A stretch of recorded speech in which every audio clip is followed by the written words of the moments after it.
What's going on, everyone? It's Moaeez here from RE/MAX Impact. I actively sell real estate across the Durham region and the GTA with RE/MAX Impact Realty. The market report for the previous month, for the month of May 2021, just got released. And as always, I am going to share my screen with you and highlight the notary mentions so we can go over the report together. So here we are, the Durham Region Housing Market Report. And across the Durham region for the month of May 2021, it was reported that we saw 1,574 residential transactions.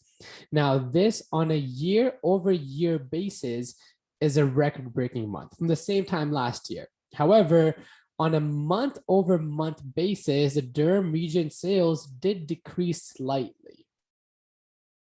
That means less homes sold in the previous month. The number of new listings across the Durham region reached 2,048 new listings. That is an 80% increase on a year-over-year analysis from the same time last year in May 2022. However, on a month-over-month analysis, sorry about that, the number of new listings decreased by 12%. So the number of new homes that were coming for sale in the market decreased by 12% on a month-over-month basis. So once again, the average price for the average home across the Durham region as of last month has reached $902,135. The average price of the average detached home has reached this much. Semi-detached has reached that much. Condo townhomes has reached that much. This number is for condo apartments. This number is for linked homes. And this number is for townhomes.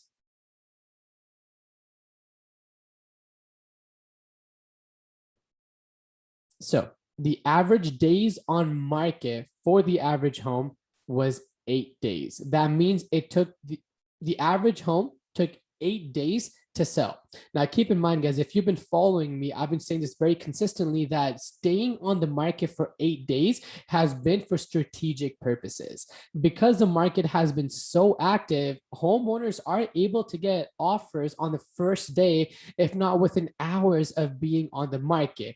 The reason why homeowners are waiting 7 to 8 days is to create a bidding war atmosphere and to allow for more foot traffic to come through the home, which ultimately leads in more exposure, which then further increases your chances of getting multiple offers. The average home sold for 112% of listing price. So for the past 6 months, the city that has the most residential transactions has been Oshawa. In the month of May, Oshawa saw 462 residential transactions. Usually Clarington is number 2. For the month of May, Whitby was number 2. Whitby saw 299 residential transactions. Third was Clarington with 284 residential transactions, followed by Ajax with 227. And then finally Pickering at 184 residential transactions. I'm going to take you with me to the final page. So last year, in the year 2020, the total number of residential transactions was 12,917. So far this year, we have seen 7,445 residential transactions in the Durham region this far. So far, we're on par to sell more homes than last year in the Durham region. And honestly, that is not a surprise because the interest rates are a lot lower than last year as well. The cost of borrowing money is a lot lower. The average price of a home last year was $706,913. As of right now, so far this year, it is $896,837. So as you all know, earlier this month, they launched an increase to the stress test. And that was meant to be the new effect, the new change that would either cool down the housing market or maybe even potentially crash. And as of right now, folks, I do not see a massive change. I understand that buyers were supposed to lose about 5% of their purchase power. If you are hearing about this stress test for the first time, I'll put a link right here for you to watch the video. So they increased the stress test amount, which ultimately resulted in buyers being able to afford less money in their pre-approval, which was supposed to cool down the housing market, but it turns out it has not made the effect at all yet.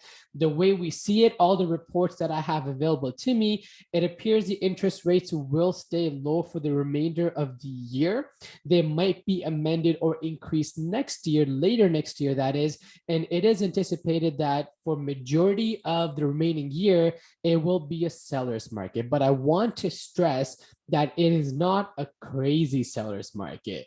The seller's market that we saw in January was crazy. Never seen it before, right? So now, instead of getting 20, 30 offers on one single home, you get maybe 3 to 5 offers.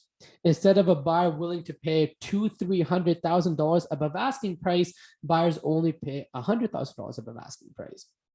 And instead of home buyers going in with firm offers, offers that have no contingencies, I'm beginning to see conditional offers back in return. Keeping in mind, not every community or style of home has been affected by what I'm saying right now. The change takes some time and it may not even happen, right? I'm finding that homes that are bigger, that are detached, have single double car garages, have 1,500 plus square feet, those are the homes that have the most demand right now because they are considered move-up homes. People want space because so many folks are working from home, children are studying from home, going to school from home. They would like the most amount of space possible, and they are selling smaller homes to purchase bigger homes. And that's why bigger homes right now have the most demand. Usually multi-million-dollar homes are the slowest to move. There's less buyers for them. But in this time, there's a lot more buyers for luxury homes as we're talking. So as always, folks, if you have any questions, please do not hesitate in reaching out to me. I'll catch you guys next time. Hope you have an awesome day.